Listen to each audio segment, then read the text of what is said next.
Beaucoup de bruit pour si peu, et oui, ce n'est pas franchement le grand soir fiscal espéré par certains. En la matière, l'État a fait son choix, disons à minima. Exit le très impopulaire bouclier fiscal. Quant à l'ISF, opération lifting annoncée. Allégé, mais pas supprimé. À croire que le paquet fiscal de l'été 2007, symbole du sarkozysme triomphant, n'en finit pas de décéder. Le bouclier fiscal d'abord, lui, puisque l'affaire a été, si j'ose dire, étouffée, presque ni vu ni connu. Il faut dire que ce fameux bouclier était devenu avec la crise un boulet pour la majorité.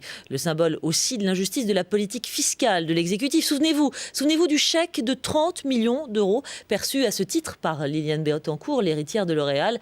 De quoi rendre alors la situation intenable. Et l'ISF, parlons-en, devenu une vache sacrée, même les députés UMP ne veulent pas le supprimer, surtout le lundi quand ils reviennent de leur circonscription où les électeurs leur ont rebattu les oreilles avec ces histoires de cadeaux aux riches. Alors voilà, à l'approche d'une élection, c'est évidemment compliqué, périlleux. C'est pourquoi il reste un bout d'ISF. Et le manque à gagner, il va bien falloir le compenser. Alors au programme, une bizarroïde exit tax sur les exilés fiscaux et un relèvement de l'impôt sur les grosses successions. Ça, c'est plutôt bien vu. Il vaut mieux taxer un riche électeur finalement mort que vivant. Bref, le feuilleton du bricolage fiscal n'est pas terminé. Suite au Parlement en juin.